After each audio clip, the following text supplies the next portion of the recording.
সন্ধ্যার পর থেকে শুরু হবে নিসফুস সাবান, 15ই সাবান শুরু।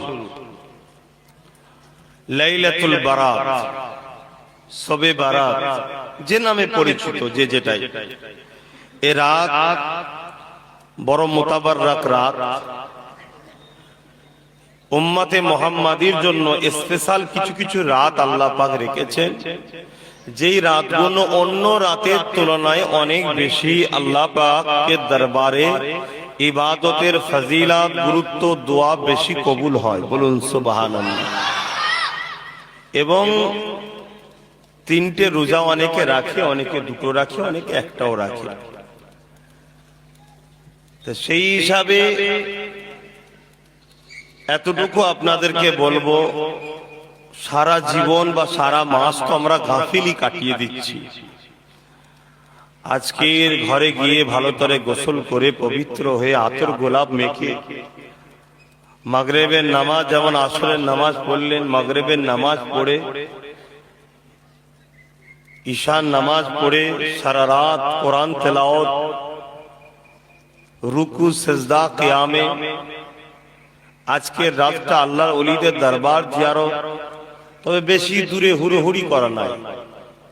এই রাতে অনেক হুড়োহুড়ি হয়, গুটকা গালে দিয়ে, পান গালে দিয়ে, আবার কিছুক্ষণ জিয়ারত করে রেস্ট নিয়ে বিড়ি খায়, সিগারেট খায়, আরো নানা রকম নেশা পানীয় করে। এগুলো হবে না, বেকার ঘোরা।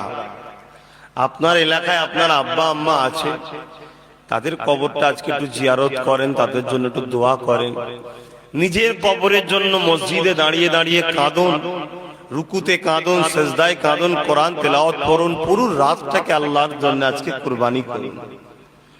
কেন এই রাত দোয়া কবুল হওয়ার রাত, অন্য রাত্রিরে হয় না আমি বলছি না, স্পেশাল। আল্লাহ রসুল এই রাতকে সারা রাত ইবাদতের মধ্যে কাটাতেন।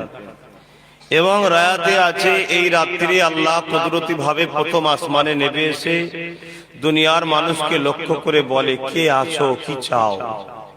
অতএব এটা চাওয়ার রাত। এই রাতে যেন আপনারা এদিক ওদিক আড্ডা দেবেন না। কোনদিনই তো দেওয়া উচিত নয়, তারপরও হালকা বয়সে সব করে ফেলছে। কমসে কম এই দিনগুলো তো ছাড়েন না। এই দিনগুলো একটু করুন। এই দিনের ওসিলায় যদি আল্লাহ কবুল করে নেয়, তাহলে অন্য দিনগুলো হয়তো ভালো হয়ে যেতে পারে। তাই আমি আশা রাখবো, আমি সোশ্যাল মিডিয়াতেও জানিয়েছি, আপনাদের এখানেও জানাচ্ছি, যারা শুনছেন, আমার আম্মা গুলো, বাপ গুলো তো করেন, আশা রাখছি। আমার বোন গুলো আর ভাই গুলোকে বিশেষ করে বলছি, হালকা বয়স, অনেক জিন্দেগিতে ভুল করেছি।